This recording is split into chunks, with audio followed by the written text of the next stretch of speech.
오늘의 주제는 뭔가요? 오늘의 주제는 매출 4천 돌파와 4천 돌파하셨어요? 네, 생활용품 창업에 대해서. 케미컬 포비아. 안녕하세요. 안녕하세요. 쫑울리입니다. 레디입니다. 네. 오랜만에 뵙습니다. 네, 2주 만입니다. 네. 자, 오늘 주제는 이제 매출 4천 돌파. 10월 매출 4천 돌파입니다. 4천 축하드립니다. 네, 박수. 사실 그 일정 금액 이상이 되면 저 사업에 제가 투자한 아주 작은 돈이 있어서 네네. 수익금의 일부를 이제 월급처럼 주기로 하셨는데 네네. 그게 언제가 될지 저는 참 기대가 큽니다. 아, 저도 빨리 주고 싶네요. 네. 그런 네. 거는 근데 저희가 사실 고등학교, 대학교 두 번 친 거예요. 네네. 또 대학교 동아리 밴드를 같이 해서 사실 저런 건 조르지는 않고 항상 믿고 기다리고 있고, 예전에도 수익 잘 나올 때는 저에게 또 월 300씩 꽂아주실 그런 황금기가 있었죠. 네, 그랬을 때가 잠깐 있었죠. 그때가 참 그립네요. 네네. 저도 그때가 그립네요. 네, 근데 어쨌든 4천 축하드립니다. 아, 근데 뭐 축하는 뭐 계속 성장은 하고 있죠. 저희가 영상 계속 찍어서 말씀드리지만 뭐 8월에 2천, 9월에 3천, 뭐 10월에 4천 이런 식으로 성장하고 있는 건 맞는데, 문제는 이제 과연 11월 매출이 계속 이런 성장을 할 수 있을 것이냐, 거기에 대해서 사실 약간 좀 불안한 마음이 있어요. 왜냐면 사업이? 그러니까 뭐 그렇다기보다는 예를 들어서 10월을 기준으로 뭐 그냥 하프로 잘랐을 때 뭐 1일부터 15일까지의 매출과 16일부터 31일까지의 매출이 있는데, 예를 들어서 전반기가 좀 낮고 후반기에 좀 더 힘이 실리면 아, 이거 매출이 계속 올라오고 있다 하면서 11월 매출도 올라가겠다 이렇게 생각을 할 텐데, 오히려 반대예요. 저희는 지금 10월 전반기가 매출이 좀 힘이 좋고, 그래서 야, 오히려 4천이 아니라 뭐 4,500 이상 나올 수도 있겠다 이렇게 했는데, 10월 후반기가 매출이 사실 좀 전반기에 비하면 한 20% 이상 떨어졌거든요.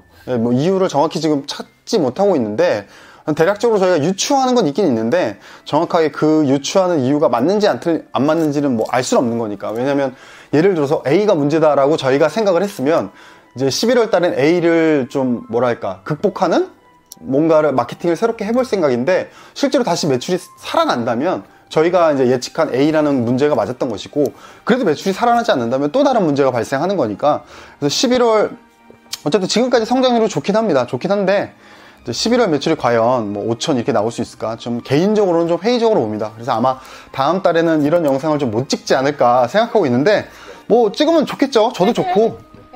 어쨌든 4천 되셨으니까 뭐 이거와 함께 뭐 이유라든지 또 하실 말씀이 있으시죠? 네네. 계속 뭐 저희가 매출이 상승하는데 필요한 어떤 조건들에 대해서 말씀드리고 있는데, 구독과 좋아요 꼭 눌러주세요. 댓글도 달아주세요. 감사합니다. 오늘 말씀드리고 싶은 건 역시나 일단 첫 번째는 마케팅. 마케팅 뭐 당연히 중요하죠. 늘 마케팅을 네, 뭐 온라인 쇼핑몰은 항상 저는 70% 정도가 마케팅이 가장 중요하다고 생각을 해요. 70% 마케팅, 20% 아이템, 10% 뭐 운영, 뭐 요런 느낌? 그런 느낌으로 보기 때문에. 운은 이제 100%가 운입니다. 예, 제가 볼 때는 성공의 100%는 운이지 않나. 예. 합계가 200%예요. 아, 그렇죠. 예, 운이 제일 중요합니다. 네, 예. 인생은 운이더라고요. 예. 우리 아버지가 좋은 존경합니다, 아버지. 네네. 하여튼 결국 이제 이 마케팅에 대해서 짧게 얘기해 보면, 우리가 이제 마케팅 채널이 다양하잖아요. 뭐 예를 들어서 네이버만 해도 네이버 키워드가 있고, 네이버 쇼핑 광고가 또 따로 있어요. 그 다음에 뭐 구글도 구글 키워드가 있고, 구글 배너가 있고, 구글 리마케팅이 있고, 뭐 다음도 키워드가 있고, 굉장히 광고가 다양하거든요. 그럼 이 다양한 광고 중에서 모든 광고를 다 할 수 있으면 베스트인데, 모든 광고를 다 하기에는 또 예산이 한정돼 있으니까 결국엔 선택과 집중을 해야 되는데, 어떤 마케팅이 효과가 있고 어떤 마케팅이 효과가 없는지를 빨리 분석을 해서 효과가 없는 쪽은 최대한 점유율을 줄여나가고, 뭐 아예 끊어버릴 수도 있겠죠. 효과가 있다고 생각하는 건 좀 더 집중하고, 이런 선택과 집중이 필요합니다. 근데 또 문제는 뭐냐면, 이제 선택과 집중은 당연히 필요하긴 한데 이 기간의 선택과 집중도 필요합니다. 그게 무슨 말이냐, 예를 들어서 뭐 네이버 쇼핑이나 네이버 키워드 광고 같은 경우는 일상적으로 쭉 가는 비율이 있을 수 있는데, 뭐 예를 들어서 뭐 특정 어떤 바이럴들, 뭐 예를 들어서 상위 노출이라던가, 뭐 상위 노출은 특정 키워드로 검색했을 때 네이버 모바일 탭에서 이제 뷰 탭에서 맨 위에 나오는 어떤 게시물들을 말하는 거예요. 뭐 카페가 될 수도 있고, 블로그가 될 수도 있고, 뭐 지식인이 될 수도 있고, 그런 것들을 속칭 그냥 모바일 상위 노출이라고 하는데, 작업의 일종인 거죠. 작업의 일종. 마케팅 대행사들이 해주는 건데, 그런 그러니까 모바일 상위 노출 기준으로 봤을 때 쉽게 예를 들어서 어떤 특정 키워드에서 뭐 1위에서 5위까지를 우리 업체가 항상 한 슬롯을 자리 잡고 있다. 한 달 내내. 그 어떤 매출과 그 다음 예를 들어서 1일부터 15일까지 5개 슬롯 중에 우리 업체가 3개 슬롯을 장악하고 있다. 그 다음에 하반기에는 아예 슬롯이 연계다. 그러면 이거는 약간 그 첫 번째 거는 평균적으로 꾸준히 노출이 되는 거고, 두 번째 거는 후자는 선택과 집중으로 노출이 되는 거잖아요. 좀 이 선택의 폭을 좁혀서 일정 기간에 과다한 마케팅을 투자해서 과다하게 상위 노출 슬롯을 장악해버리는. 과연 그때 매출이 어떻게 달라지는 것인가? 저는 그런 것도 좀 우리가 파악을 해볼 필요가 있다고 생각하거든요. 아이템에 따라 다르긴 할 텐데 이 마케팅도 아까 얘기했지만 네이버 쇼핑이나 네이버 키워드처럼 뭐 인프라가 괜찮게 세팅된 그런 광고들은 꾸준한 세팅과 꾸준하게 이제 마케팅 이제 효율을 보면서 뭐 이 집행 비용을 컨트롤하긴 하겠지만 꾸준히 가는 거라면, 특정 바이럴 같은 경우에는 선택과 집중을 통해서 일정 기간 안에 뭐 예를 들어서 쏟아내는 정도의 양을 만들어낸다면 그런 것들이 맞는 아이템이 있고 그런 것들이 좀 안 맞는 아이템들이 있어요. 그래서 이 마케팅 채널의 선택과 집중도 필요하지만 마케팅 이 기간에 대한 선택과 집중도 필요하다. 그런 말씀을 드리고 싶고, 이제 마지막으로는 이제 마케팅을 여태까지 오픈하고 저희가 뭐 한 5개월 정도 지난 것 같은데, 대충 이 정도 5개월 정도 돌려보면 제가 이제 뭐 9월 영상인가에서 아마 말씀드렸을 거예요. 통계는 잘 안 본다. 왜냐면 오픈한 지 얼마 안 되고 매출이 뭐 2천 이렇게밖에 안 나오니까, 매출 2천에 오픈한 지 얼마 되지도 않는데 하루에 뭐 1, 200명 들어오는 걸로 통계를 보고 통계를 분석하고 뭐 무슨 피드백을 받고 큰 의미가 없는 거죠. 근데 어쨌든 9월, 10월, 11월 이렇게 하면 벌써 매출이 2천, 3천, 4천이면 그거만 합쳐도 9천만 원 정도의 매출이 나왔고, 그동안에 누적 방문자나 누적 구매자, 그 다음에 뭐 그 고객들이 남긴 어떤 리뷰, 그 다음에 질문, 전화 받는 거 여러 가지 데이터를 송칭해서 이 정도 매출이 된다면 한번 이 데이터 분석을 통해서 내 아이템에 대한 정확한 이해, 추가적인 이해가 더 필요하다는 거죠. 무슨 말이냐? 처음에 내가 기획했을 때 A라고 기획을 했을 텐데 실제로 이 제품을 돌려보고 판매해보고 피드백을 받고 일정 정도의 매출이 나오고 하니까 A에 A 다시가 필요하다. 혹은 뭐 A에 A 플러스가 필요하다. 뭐 이렇게 될 수도 있겠죠. 아니면 A를 전면 리뉴얼해서 B로 가야 된다. 그런 결론이 나올 수도 있는 거예요. 그러니까 결국엔 예전에는 우리가 런칭하고 마케팅을 하는데 되게 뭐 일단 좀 양을 쏟아붓는데 집중해서 매출을 끌어내는데 집중했다면, 어느 정도 일정 수준의 매출이 나왔다면 이제는 그 아이템에 대한 좀 더 디테일한 분석을 통해서 아이템에 대한 분석과 마케팅으로 이어지는, 그러니까 아이템을 좀 더 정확히 분석해서 마케팅을 조금씩 바꾸는. 늘 말씀드렸지만 매출이 뭐 20억 이렇게 나오면 거대한 마케팅 계획을 하나 딱 세우고 이렇게 할 수 있지만, 매출이 4천, 5천 이 정도 비율이면 우리가 전체적인 퍼포먼스를 80으로 가져가는 걸 좀 더 노력을 해서 전체적으로 90, 100까지 끌어올리면서 매출을 뭐 10%라도 올리던 뭐 15%라도 올리던 그런 노력이 좀 병행돼야 되지 않나, 그런 생각이 듭니다. 마케팅에 대한 얘기는 여기서 마치고요. 두 번째로는 고객 피드백 활성화에 대해서 말씀드리고자 합니다. 말씀드린 대로 좀 전에도 방금 얘기했지만 이제 어느 정도 매출이 나왔고 상당히 많은 방문자도 쌓였고 상당히 많은 질문과 리뷰도 쌓였기 때문에 고객 리뷰들을 통해서 내가 부족한 게 뭔지 파악을 해야 되는 거죠. 예를 들어서 고객이 배송이 늦는다 이런 리뷰가 자꾸 쌓인다면 택배 회사에 문제가 있다. 예를 들어서 뭐 경동이나 한진 그런 회사들을 비난하는 게 아니라, 경동택배나 한진택배 같은 업체들은 사실 B2C에는 좀 최적화되지 않은 택배사거든요. B2B에 오히려 좀 잘 맞는 택배사고, 그러니까 택배라기보다는 화물에 좀 가까운 그런 개념의 택배사기 때문에 소비자 입장에서는 조금 이제 불만족스러운 게 있을 수 있겠죠. 그러니까 저희가 마지막에도 한번 얘기할 텐데, 택배사의 어떤 경쟁력을 더 강화한다던가 그런 식으로 고객 피드백들을 활성화해서 우리가 어떤 것들을 좀 바꿔야 되는가, 제품이 될 수도 있고 서비스가 될 수도 있고 뭐 택배가 될 수도 있고 포장이 될 수도 있고 여러 가지 요소가 있겠죠. 고객들의 그 어떤 니즈를 우리가 파악을 해서 바꿀 수 있는 고객 피드백을 활성화하는 거를 이 정도 매출이 되면 한번 우리가 고려해보고 꾸준히 계속 업그레이드 해나가고, 그런 것들을 문서화 작업을 통해서 매뉴얼화를 하고 내가 하든 직원이 하든 매뉴얼을 지속적으로 업그레이드 시키는 그런 부분이 좀 필요하다고 볼 수 있겠습니다.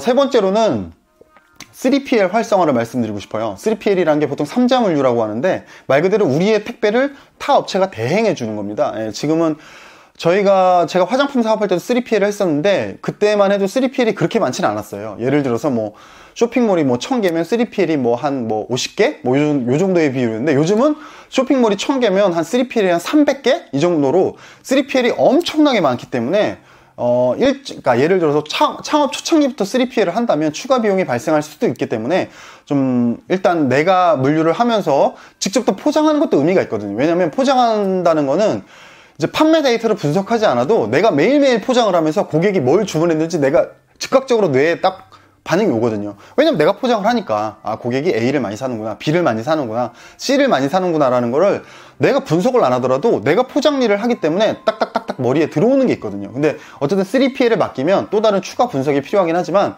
어쨌든 매출이 한 4천쯤 되면 이제는 이제 택배 업무에서 좀 벗어나서 좀 더 코어한 업무에 집중할 수 있고 좀 사무실 환경도 좀 더 쾌적하게 만들 수 있고 그런 걸로 인해서 3PL을 좀 돌리는 게 좋다. 그런 말씀드리고 3PL을 하면 추가 비용이 조금 생길 수도 있을 거예요. 근데 뭐 비율상으로 제가 볼 때는 그렇게 크진 않다고 봅니다. 기존 택배비하고 포장비 같은 거 고려했을 때 3PL로 하면 더 저렴해질 수도 있고 혹은 약간 더 오를 수도 있는데 그 정도 비용의 차이는 우리가 뭐 한 달에 10,000개 이상 발송을 한다 혹은 뭐 몇만 개 이상 발송한다 그러면 그게 몇백만 원이 될 수도 있는데 뭐 몇천 개 정도 수준에서는 그렇게 큰 비용은 아니지 않나. 충분히 투자할 만하다. 그만큼의 시간을 우리는 확보할 수 있기 때문에 쾌적함과 3PL을 활성화하는 게 한번 고려해 볼 정도의 시점이 아닌가. 그래서 저희는 3PL을 이번 주인가 다음 주인가 이렇게 보내기로 계약이 돼 있습니다. 저희도 이제 좀 평소 생활에 좀 많이 달라지겠네요. 이제 좀 더 코어한 일에 집중할 수 있게 되겠죠. 좀 더 마케팅에 집중하고 제품 개발에 집중하고 고객 운영 만족에도 좀 더 집중하게 그런 식으로 시간에 좀 여유가 생기겠죠. 자, 네 번째는 이제 아까 우리가 좀 전에도 계속 이어지는 건데 택배 경쟁력을 좀 더 생각해 봐야 됩니다. 이게 무슨 말이냐? 제가 여태까지는 이제 분석을 잘 안 했는데 이제 10월 달에는 분석을 좀 이래저래 많이 해봤거든요.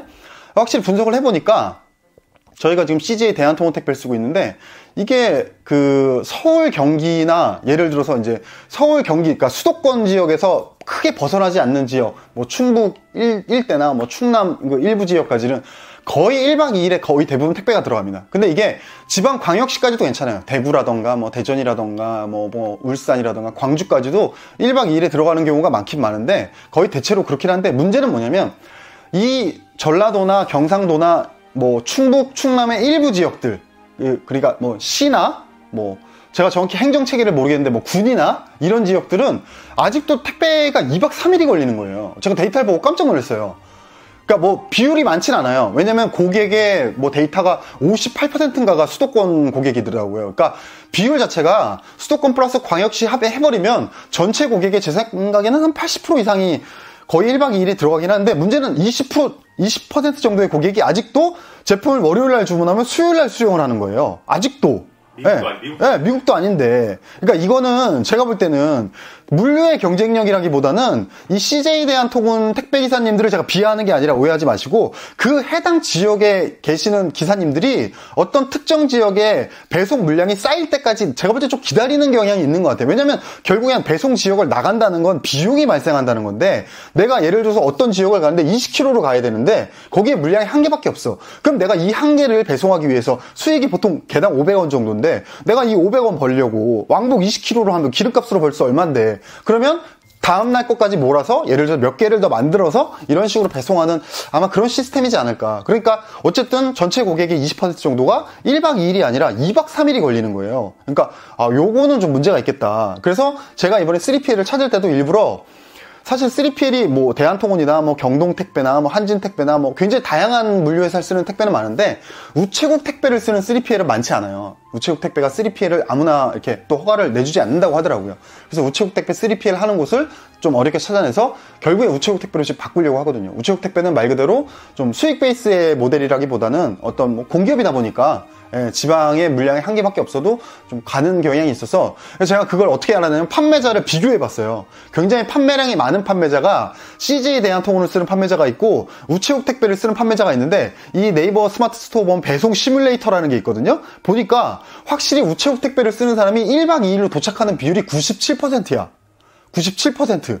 발송량이 굉장히 많은데도 수천 개인데 근데 CJ 대한통운을 쓰는 거는 뭐 제품마다 다른데 어떤 제품은 뭐 84%, 어떤 제품은 78%. 그러니까 저희 데이터랑 거의 비슷한 거죠. 제가 말했던 게 20% 정도가 2박 3일을 받는다 그러니까 확실히 차이가 나더라고요. 그래서 97%가 1박 2일 도착이면 확실히 이거는 바꾸는 게 좋겠다. 그러니까 우체국 택배와 CJ 택배의 차이가 1박 2일에 도착하는 비율의 차이가 오차범위 뭐 5% 내외다. 그러면 뭐 굳이 그럴 필요 있나 했는데 이거는 거의 뭐 10, 한 4%까지 차이가 나버리니까 아, 고객의 조금 더 만족을 위해서 우체국 택배로 바꾸는 게 좋겠다. 저희가 비용은 200원 정도가 더 올라가는데, 아, 그래도 비용 200원 오르는 것보다는 고객 만족에 더 신경 쓰는 게 좋겠다. 그래서 우체국 택배로 이제 3PL 업체 구해서, 그러니까 우리가 택배회사의 경쟁력도 한번 생각해 볼 필요가 있다. 그러니까 지금 뭐 혹시나 영상 보시는 그 쇼핑몰 운영하시는 분들께서 뭐 한진이나 경동 같은 택배를 운영하신다면 저는 굉장히 좀 바꾸시는 걸 추천해 드립니다. 예. 최소한 미니멈 기준이 대한통운은 돼야 되지 않을까. 저는 개인적으로 그렇게 생각합니다. 물론 이제 경동이나 한진 같은 경우에 대형 화물일 때 강점이 있을 거예요. 예를 들어서 뭐 우체국 같은 경우 대형 화물 뭐 예를 들어서 뭐가 있을까요? 가구라던가 전자키보드 뭐 그런 것들은 뭐 안 받아줄 확률도 있는 거죠. 아, 그거 우리 못한다 이럴 수도 있어요. 그래서 그분들이 한진이나 경동 같은 걸 선택할 수도 있는데, 어쨌든 일반 소매 요만한 어떤 작은 박스들 그런 걸 하는데 한진이나 경동을 하시는 분들은 택배 회사를 바꿔보시는 걸 한번 추천해 드립니다. 다음 마지막으로 아이템에 대한 얘기인데요. 우리가 마케팅에서 아이템에 대한 폭넓은 이해가 필요하다 말씀드렸던 것처럼 이제는 어느 정도 운영을 했고 누적 매출이 저희가 지금 한 1억 뭐 1000인가 1억 2천인가 그 정도 나왔어요. 전체 오픈하고 최근 3개월 매출은 9천만 원인데 토탈 5개월인가 뭐 6개월 매출이 1억 1000인가 뭐 이 정도 나왔는데, 이 정도의 누적 매출이 쌓였으면 이제 아이템에 대한 좀 더 디테일한 분석을 통해서 마케팅도 당연히 반영을 해야 되지만 제품 자체에도 반영을 해야 됩니다. 그러니까 제품 자체에 뭐 예를 들어서 단점이 있으면 단점을 극복해야 되고, 뭐 문제가 있으면 문제를 수정해야 되고, 디자인의 어떤 뭐 예를 들어서 뭐 오타라던가 혹은 디자인에서 우리가 강조하지 못한 것들, 어떤 뭐 인증 부분을 예를 들어서 뭐 인쇄를 안 했던가 뭐 여러 가지, 하여튼 뭐 제품을 생산할 때 런칭할 때와 지금 이 정도의 1억 정도 이상의 매출이 나왔을 때는 또 다른 아이템에 대한 접근이 필요하거든요. 그러니까 기존의 아이템들을 리뉴얼 할 수도 있고 좀 더 업그레이드 할 수도 있고 플러스가 될 수도 있고 해서 아이템의 단점을 커버하고 아이템에 좀 더 이렇게 고객 만족을 위해서 단점을 극복하고 또 새로운 것들을 추가하고 해서 경쟁 우위를 좀 더 확보하는, 그 다음에 아이템 분석을 통해서 우리가 저번 매출 4천 넘었을 때인가? 네, 말씀드렸던 것처럼 제품 라인업을 추가할 때 이 제품군과 맞는 라인업으로 어떤 것들을 밀려야 되는지는 아이템에 대한 분석이 확실히 이 선행이 돼야 되거든요. 그러니까 전체적으로 비즈니스에 있어서 아이템에 대한 분석을 좀 더 디테일하게 하고 데이터적으로 그냥 감으로 하는 게 아니라 데이터적으로 통해서 아이템을 더 업그레이드 하는 게 필요하다. 예, 이게 저희가 이제 매출 4천 정도 기록하고 나서 느낀 것들을 말씀드린 거고요. 이제 뭐 다음 달에는 뭐 영상 최초에도 말씀드렸듯이 뭐 매출 5천을 넘을 수 있을지 없을지 모르겠는데, 어쨌든 뭐 다음 달에도 최대한 매출 보고 저희 영상 찍어서 다시 말씀드리겠습니다. 자, 에디군 질문이 아니라 네. 아까 그 매출 4천 축하 영상인데 네네. 그 택배 얘기할 때 가장 흥분된 격양된 어조를 말하는 게 CJ 택배에 아주 불만이 좀 있으셨나 봐요. 아, 그런 건 아닌데, 그러니까 저는 그러니까 무슨 생각이었냐면, 제가 쇼핑몰 업계에 발을 들인 게 2003년인데 그때도 택배를 보내면 1박 2일에 도착하고 그랬거든요. 그러니까 저는 당연히 그냥 대한민국은 그냥 1박 2일이다. 그래서 제가 쿠팡 영상에서도 로켓 배송이 뭐 락인 효과가 없는 건 아닌데 락인 효과가 그렇게 큰 건가? 라고 제가 말씀드렸던 이유가, 대한민국 택배는 거의 다 1박 2일인데 뭐 이런 식으로 생각을 했는데, 실제 제가 데이터를 보고 약간 좀 놀랬던 거죠. 그러니까 저는 80% 수준밖에 안 되나? 저는 최소한 90% 정도는 될 거라고 생각했거든요. 그러니까 나머지 10%는 뭐 여러 가지 사유가 있으니까, 혹시 전화를 안 받아서 배송하는 분이 부재 중인데 전화도 안 받고, 예를 들어서 뭐 아파트 같은 경우는 무인 택배함도 있겠지만 또 일반 주택은 그렇지 않은 경우가 그럴 때는 배송을 못하고 돌아가는 경우들도 있거든요. 그러니까 그런 것들도 데이터에 잡히긴 잡히니까, 예를 들어서 뭐 2~3%는 우리가 양보를 해준다고 해도, 뭐 만약에 1박 2일 도착하는 비율이 90%다 그랬으면 저는 그렇게 생각 안 했을 텐데, 이게 뭐 78%짜리도 있고 84%짜리도 있고 그러니까 사실 내 생각이랑 다른데? 그랬던 거죠. 왜냐면 제가 계속 우체국 택배만 또 썼기 때문에 그동안은 제가 타택회사를 안 써봤거든요. 제가 하려던 얘기는 그 부분이 아니라, 네네. 어쨌든 그 말은 무슨 말씀인지 알았는데, 네네. 저는 직장인데 저도 상품 기획을 하는 입장에서는 네네. 중요한 분석 요소들을 항상 하죠. 그렇죠. 여러 가지 다른 것들은 기본 준님과 얘기하다 보면 준님이 안 하는 것들도 일반 기업에서 많이 하는 부분이 있긴 한데, 네네. 사실 그 택배 배송 일을 이렇게 막 조사를 하고 이렇게 팠다는 게 저는 좀 대견스럽다거나 좀 놀랍다고 하는 게, 사업하려면 그렇게 좀 물구늘어지는 부분이 작은 구석구석까지, 사실은 그 부분 때문에 판매가 저해되는 부분이 있는 건 아니잖아요. 그렇죠. 불만이 리뷰에 불만이 왜 저희 지방 산다고 왜 3일 걸렸어라는 것도 없었고, 하지만 여러 가지 가끔 있죠, 가끔. 보다가 그런 것들에까지 신경을 쓰고, 그래서 뭐 우체국을 하기로 했다, 어떤 전략적으로 그런 방향을 정했다는 사실이 조금 전 오늘 좀 감회가 좀 근데 뭐 이거는 느껴졌습니다. 말씀드렸듯이 제가 매출 20억이 나오면 안 그랬을 거예요. 예, 매출 20억이 나오면 안 그랬을 텐데 매출이 아무래도 이제 적을 때는 아까도 여러 번 말씀드렸지만 전체적인 어떤 분야의 퍼포먼스를 매출 20억이면 80 정도로 꾸준히 유지해 나갈 수 있는 어떤 이 균일함, 일관성 그런 것들이 중요하다면 매출이 이제 이런 4천, 5천 이 정도 수준일 때는 이 80을